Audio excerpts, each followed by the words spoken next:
नमस्कार मित्रों, मुफ्त के उपचार चैनल में आप सभी लोगों का स्वागत है। आज मैं बताना चाहूँगा कि हमें किसी भी वायरल इन्फेक्शन, जैसे कि कोई वायरल अटैक हो गया, जैसे बुखार आ गया वायरस की वजह से, कोई भी समस्या हो, तो इसमें हमें एंटीबायोटिक क्यों नहीं लेना चाहिए और हमें आयुर्वेद क्यों लेना चाहिए, इसके बारे में उदाहरण सहित बात करूँगा। आखिर इन दोनों में क्या अंतर है, इनकी क्रिया विधि क्या है, और इनके उदाहरण ऐसे हैं जो कि आपके भी साथ गुजरे, मेरे साथ भी गुजरे, सबके साथ गुजरे हैं। तो आज इसके बारे में मैं बताना चाहूँगा। तो जो हमारे शरीर का जो सिस्टम है, पहले उसे समझते हैं। हमारे शरीर में किसी भी प्रकार का ऐसा अनचाहा वायरस हो या कोई केमिकल हो या फिर कोई मान लो हल्का फुल्का जहर भी यदि पड़ गया, तो उससे हमारे शरीर की रक्षा करने के लिए क्या सिस्टम बना है, इसके बारे में बताना चाहूँगा। हमारे शरीर में डेंड्रिटिक सेल होते हैं जो ये हर समस्या से हमें बचाते हैं। जैसे वायरस हो गया तो कोई भी चीज़ मान लो अंदर गई, तो अंदर मैंने एक वीडियो में बताया ये था कि भगवान ने हमारी सुरक्षा के लिए बहुत व्यवस्था की। इतनी व्यवस्था आपको कहीं भी नहीं देखने को मिलेगी। इसमें क्या है कि जैसे सबसे पहले हम खाते में मैंने बताया था कि नाक हमारी बिल्कुल मुंह के पास है। पहले तो आँखें हैं, आँखों ने देख लिया कि हाँ भोजन में सब कुछ ठीक है। मान लो माइक्रो लेवल का कोई वायरस है जो कि आँखें नहीं देख पा रही हैं, तो उसको डिटेक्ट करने के लिए भगवान ने हमारे मुंह के ही पास बिल्कुल कोई भी जीव ले लो, गाय ले लो, भैंस ले लो, कुत्ता गधा कोई भी ले लो, जहाँ पर वो मुंह से भोजन को पकड़ता है बिल्कुल उसी के ही पास नाक लगी होती। ये इसलिए लगी होती है कि यदि कोई वायरस है तो उसकी महक, उसकी गंध से हमें ये पता लग जाए कि ये हमारे मुंह में जाने लायक है या नहीं। जैसे कि मान लो कोई बासी रोटी है, बासी रोटी में क्या होता है कि पहले तो सुबह से शाम तक रखी रहे, धीरे धीरे प्रोटीन कंटेंट ख़त्म हो गया बिल्कुल। इसके बाद फिर वही रोटी में वायरस उत्पन्न हो जाते, तब वो बुस जाती, कहते ये रोटी बुस गई है। तो तोड़ते ही पहले तो जब ज़्यादा ख़राब होती है तो तोड़ते ही उसमें तार जैसे बनते हैं, वो वायरस होते। लेकिन कभी कभी क्या है कि हाल फिलहाल में ख़राब हुई तो वो तार जैसे नहीं बन पाते, तो नहीं समझ पाते। तो जैसे ही हम मुंह के पास लाते, सोई नाक उसको तुरंत डिटेक्ट कर लेती है कि ये रोटी अच्छी है या ख़राब है। तो अगर जो बुसी रोटी हुई तो तुरंत नाक सिग्नल दे देती है कि ये अन्न बिल्कुल भी अंदर ले जाने लायक नहीं है, अन्यथा आपको दिक्कत होगी।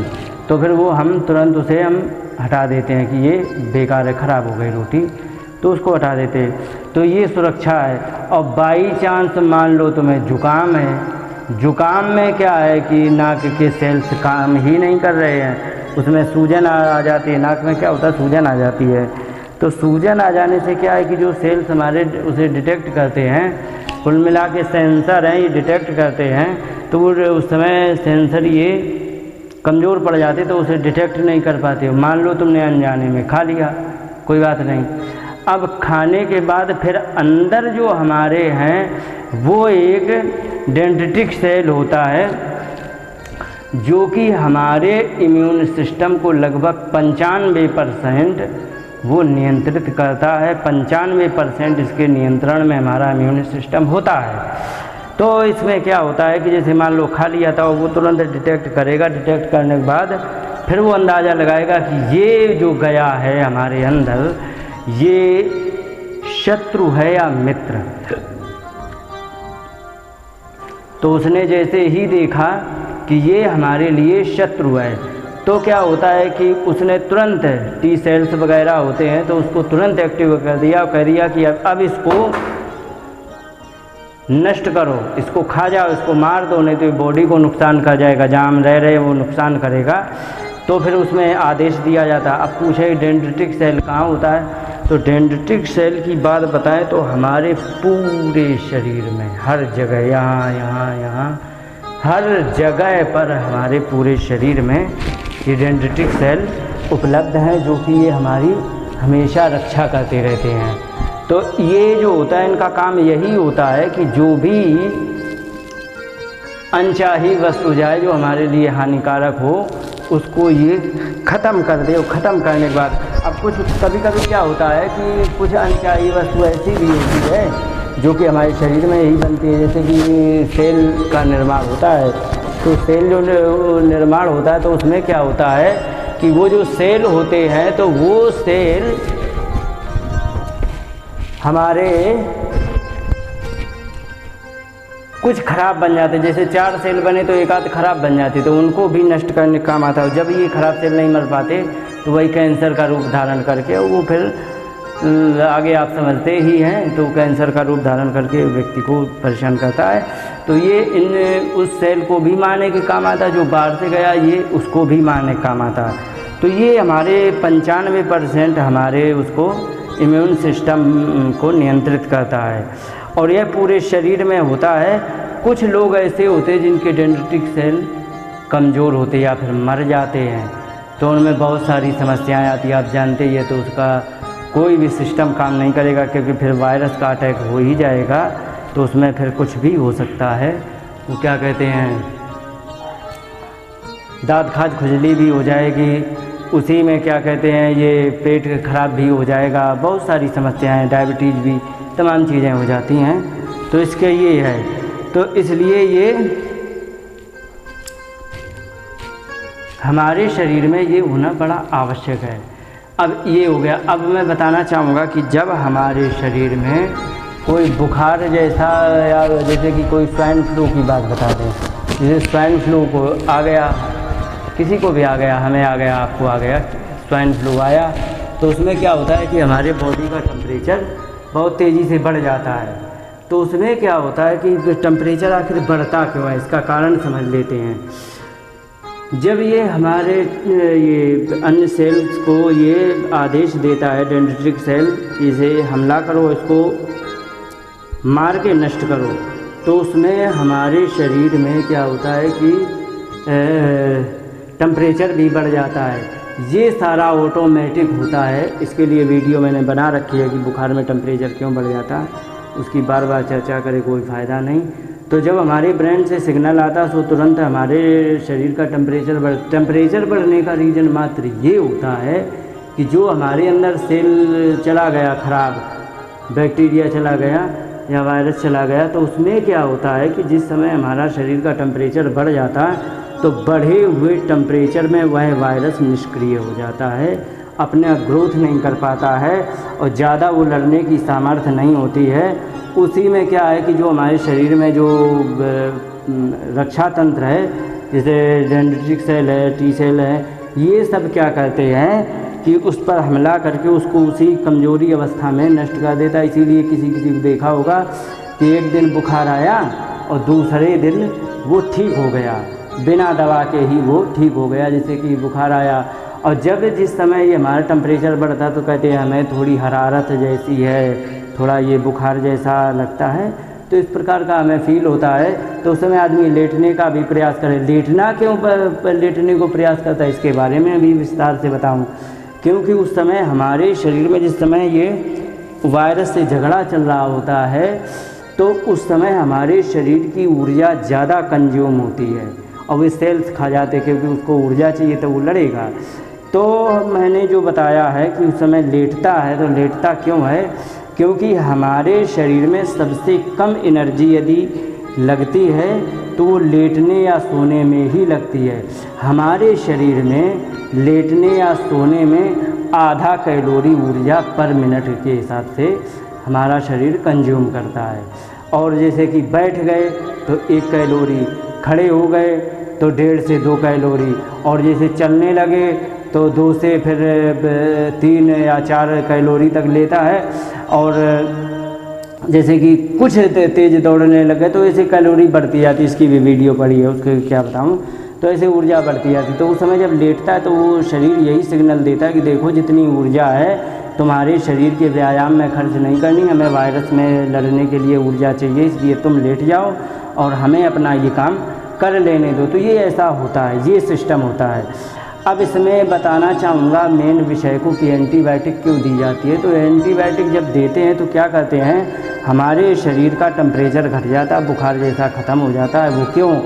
क्योंकि हमारे शरीर में जो सेल लड़ रहे थे उनको हल्का कमज़ोर कर देती है एंटीबायोटिक। और एंटीबायोटिक जिस समय कमज़ोर कर देती है हमारे अंदर के सेल्स को, तो फिर वे लड़ना बंद कर देते हैं, उसी समय वो टेम्परेचर घट जाता है। और जब वो टेम्परेचर घट जाता है तो उसी समय हमें लगता कि हाँ, हमें एंटीबायोटिक दवाई से फ़ायदा हुआ। लेकिन यथार्थ में क्या होता है कि वो जो सेल जो जिससे हमला कर रहे थे, हमारे सेल्स जिससे हमें बचा रहे थे, वो उस समय बलवान हो जाता है। तो हालांकि वो भी उस समय काम ज़्यादा नहीं कर पाता है, हरकत नहीं ज़्यादा करता, लेकिन वो अंदर मौजूद रहता, जिंदा रहता है। और जैसे ही उस दवा का असर ख़त्म होता है तो फिर हमारे जो डेंड्रिटिक सेल होते हैं वो फिर उस पर हमला करते हैं, तो फिर बुखार आ जाता है। इसीलिए कहते हैं कि क्या करें, हम दवा ले लेते हैं, लेकिन वो थोड़ी देर जब तक दवा का असर रहता तब तक हम ठीक रहते, जो ये दवा का असर ख़त्म तो हम ठीक नहीं रह पाते। ऐसा क्या कारण है? इसका कारण आज आपको शायद इन बातों से मिल ही जाएगा। इसका कारण सिर्फ ये होता है कि जो हमारे जो सेल लड़ रहे थे उसको निष्क्रिय करता है, ना कि उस वायरस को मारता जो हमें हानि पहुंचा रहा है। अब मैं बताना चाहूँगा, एक अपना उदाहरण दें। हमारा उदाहरण ये है कि एक बार मैं गया था, वैसे मैंने बहुत बार दिया है लेकिन इसमें फिट ज़्यादा बैठ रहा तो इसलिए बताना चाहूँगा। एक बार मैं गया था कहीं कार्यक्रम में, तो वहाँ मुझे स्वाइन फ्लू वायरस ने H1N1 ने अटैक कर दिया और जिसमें हमें बड़ी दिक्कत भई। तो हम मतलब ये है कि इतना भयंकर बुखार कि हमसे बैठा नहीं जाए और पूरे शरीर को हिला दे, देह में दर्द, भयंकर ये सारी समस्याएं। तो कार्यक्रम ख़त्म हुआ, 7 दिन का कार्यक्रम था, पर डे ख़त्म होता था तो पर डे विश्राम हो जाए। तो एक वहीं फौजी डॉक्टर थी जो फौज का ट्रीटमेंट करते रहे, वे डॉक्टर थे। तो उन्होंने कहा कि अच्छा इनको बुखार आ गया, हाँ अभी दवा दे रहे थे। उन्होंने दवा दी, आधे घंटे में बिल्कुल ठीक हो गया, हमें पता ही नहीं लगा कि मुझे बुखार था। तो आधे घंटे में ठीक हो गया, 6 घंटे में फिर जैसे तैसा हो गया। फिर दवा दी, माने 24 घंटा हमें सही रहने के लिए कम से कम नहीं 3 बार दवा लेनी पड़े, बड़ी समस्या।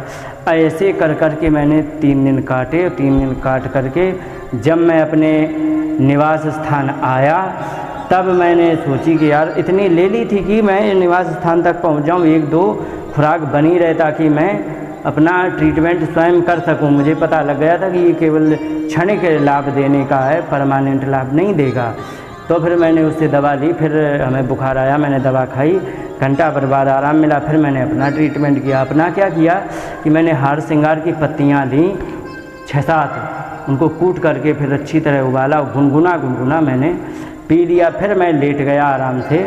उस समय बुखार नहीं था क्योंकि दवा का असर था, लेकिन ऊपर से और जब मैंने ले लिया ये, तो फिर क्या हुआ कि फिर हमें लौट करके ना तो वो दवा खानी पड़ी, ना ही लौट के बुखार आया। अब इसका प्रोसेस क्या हुआ, ये जो दवा होती है हमारी, बहुत सारी बुखार की दवाइयाँ हैं। एक ये हरसिंगार की पत्ती है, तुलसी की पत्ती है, एक चिरायता करके आता है, बहुत सारी दवाइयाँ होती। तो इनमें क्या होता है कि ये जो दवाइयाँ हम लेते हैं तो ये जा करके सबसे पहले हमारे टी सेल्स और डेंड्रिटिक सेल जो होते हैं, जो उससे लड़ते हैं वायरस से, उसको एकदम फ्री करता है और उसकी सहायता करने लग जाता है। लेकिन ये चूँकि हमने गुनगुना काढ़ा पिया और शरीर को टेम्परेचर बढ़ाना पड़ता है क्योंकि उस वायरस को कमज़ोर करना है, तो उसने जा कर के गरम पानी ने उसको टेम्परेचर की भी शरीर से आवश्यकता नहीं पड़ी, उस स्वयं में टेम्परेचर था उसमें इतना। तो जा कर के उसने जाते ही पहले वायरस को कमज़ोर किया और जो हमारे बॉडी के अंदर सेल्स थे इनको सबको और तेज एक्टिव करके इसकी और अच्छी सहायता की। तो फिर वे जाके जितना भी था तो डेंड्रिटिक सेल की मदद से, कुछ दवा की मदद से जो मैंने आयुर्वेदिक ली, इन दोनों की वजह से वो वायरस को एकदम जड़ से नष्ट कर दिया, मुझे बुखार नहीं आया।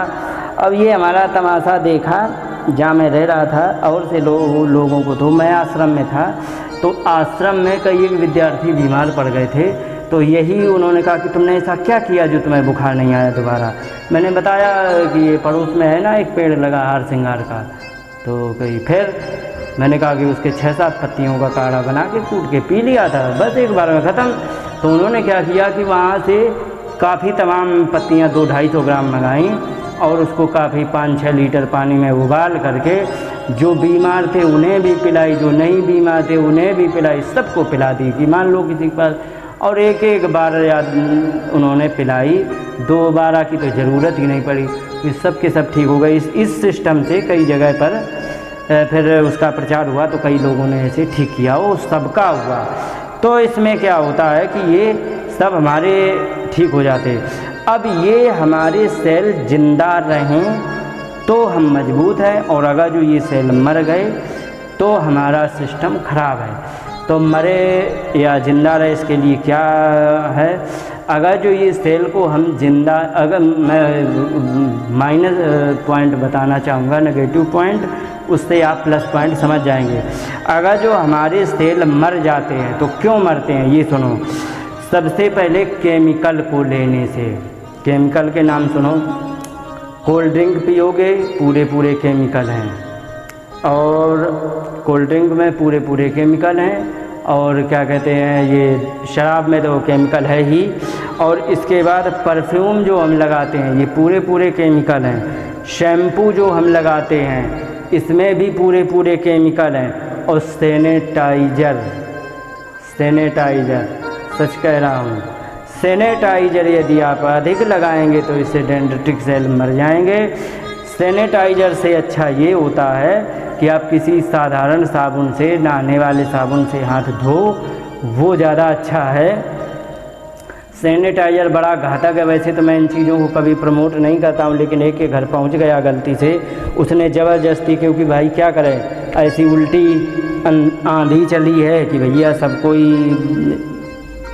पागल हुआ पड़ा है, सैनिटाइज़र यूज करोगे तो ही आपका बचाव हो सकता। मैंने आज तक नहीं किया, मुझे कुछ नहीं हुआ, मुझे पूर्ण विश्वास है हो भी जाएगा, तो मैं पक्का अपना इलाज कर लूँगा, इसमें मैं कोई संदेह नहीं, क्योंकि इतना घातक ये पक्का है कि स्वाइन फ्लू जब हुआ था उसमें मृत्यु दर बहुत ज़्यादा था, लेकिन ये कोरोना हुआ इसमें मृत्यु दर बहुत कम है। इससे सिद्ध ये होता है कि ये जो कोरोना वायरस है ये स्वाइन फ्लू के वायरस से कमज़ोर है, ये पक्का सिद्ध हो गया। वैज्ञानिकों के पास इसकी रिपोर्ट है, डॉक्टर इस चीज़ को मान चुके हैं।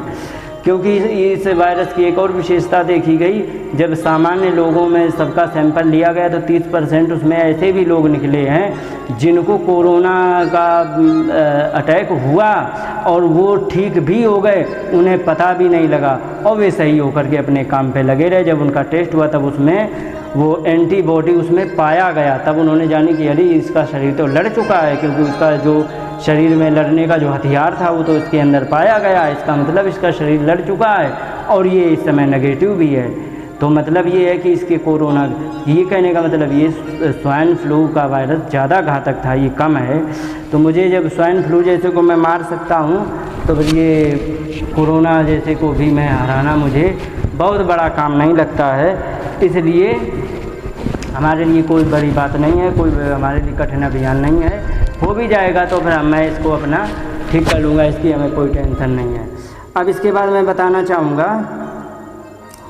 कि ये मरते क्यों हैं सैनिटाइज़र से, ये जितने भी चीज़ें हैं। और एक चीज़ है वैक्सीन से क्यों मरते ये बता दें कि वैक्सीन जो होती है वो क्या होती है, जैसे कि किसी भी चीज़ का वैक्सीन है, किसी वायरस ने हमला किया तो उसी वायरस के प्रोटीन को लेकर के, प्रोटीन का हिस्सा लेकर के शरीर में छोड़ देते ताकि वो उसमें शरीर में जाए, तो वो हमारा शरीर अपने आप उससे बचने के लिए उसका काट ढूंढे। लेकिन सच ये है कि वो वायरस तो होता नहीं है, तो शरीर में ये उसको डिटेक्ट करके ये कह देते हैं डेंड्रिटिक सेल कि ये जो हमारे अंदर आया ये घातक नहीं है, इसलिए इसको चिंता करने की कोई आवश्यकता नहीं है।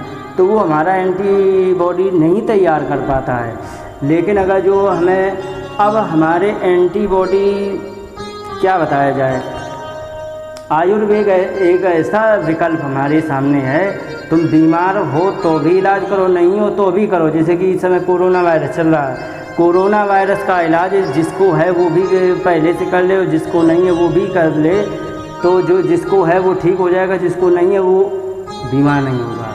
ये होता है। अब इसमें एक बात और बताना चाहूँगा, जैसे हम रात में जब दवा देते हैं, जो मैंने अभी बुखार का उदाहरण लिया, तो मैंने एक दो और लोगों को परीक्षण किया, तो उनको क्या किया कि मैंने रात में दे दी दवा।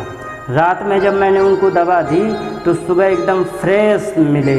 इसका कारण क्या है कि जितने हमारे शरीर की ऊर्जा थी उस सब की सब सेल्स को मिल गई, और सेल्स को मिलने के बाद उन्हें मजबूती मिली, और यहाँ जो हमने आयुर्वेदिक दवा दी उससे सेल्स को दम मिली, और वो जो मैंने आयुर्वेदिक दवा दी उससे उस वायरस में कमज़ोरी आई, और जिससे कि ये वायरस कमज़ोर हुआ और सेल्स मजबूत हुए, तो अच्छी तरह लड़ पाते, क्योंकि उन्हें ऊर्जा पर्याप्त मिल जाती है, और जब पर्याप्त ऊर्जा मिलती है तो उसका रिजल्ट भी अच्छा आता है। तो दिन में हम जब देते हैं तो उसमें परिणाम थोड़ा कम होता है, और जब हम रात में वही दे के कह देते अब तुम सो जाना चुपके से, तो जैसे दिन में भी यदि दी है किसी को तो उसको दवा दे के सुला दिया मात्र 2-2.5 घंटे को, तो फिर वो उतने में वो एकदम ठीक मिलता है। तो ये चीज़ें होती हैं। तो इसलिए कभी भी किसी भी वायरस के अटैक में एंटीबायोटिक टैबलेट कभी नहीं खाना चाहिए, क्योंकि वो जो है वो कभी हमारा परमानेंट इलाज नहीं करता। इसके लिए जो मैंने एक उदाहरण दिया, ये ऐसा उदाहरण है, कभी भी आप कर लेना। अगर जो ना बोल जाए तो 1000 रुपये मैं जुर्माना देने को तैयार हूँ। किसी को ना नहीं बोलेगा, चाहे कोरोना वायरस हो चाहे कोई भी हो, पक्की बात इससे जाता ही है। इन्हीं शब्दों के साथ बात कर रहा हूँ।